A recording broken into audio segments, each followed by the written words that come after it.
ஓசியா 8 அதிகாரம் 12 என் வேதத்தின் மகத்துவங்களை அந்நிய காரியமாக எண்ணினார்கள்.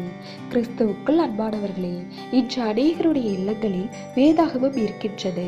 ஆனால் அது தேவையற்ற பொருளை போல உள்ளது. உலக காரியங்களை குறித்து படிக்கும் அநேக கிறிஸ்தவர்கள் வேதாகமத்தை தினமும் படிக்க மனமில்லாமல் இருக்கிறார்கள். வேதாகமத்தை படிக்காமல் ஒதுக்கி வைத்திருப்பது அதை எழுதி கொடுத்த தேவாதி தேவனையே ஒதுக்கி வைப்பதற்கு சமமாகும்.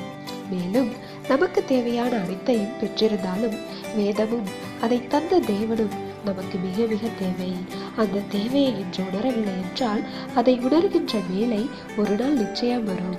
அப்பொழுது நம்முடைய வாழ்க்கையை வளமாக்குவது தெய்வ உறவும் அவருடைய கிருபையும் தான் என்றும் அவை இல்லாத வாழ்வு அரைக்குறையான வாழ்வு என்பதையும் புரிந்து கொள்வோம். அது சிலருக்கு காலம் கடந்த புரிதலாக இருக்கலாம். அதனால் பிரயோஜனம் ஒன்றுமில்லை. எனவே நமக்கு சமயம் வாய்க்கும் போதே வேதத்தின் மகத்துவத்தை உணர்ந்து செயல்படுகின்றவர்களாய் இருக்க வேண்டும். தேவனுடைய கிருபையும் இரக்கமும் நம் அனைவரோடும் இருப்பதாக. ஆமேன்.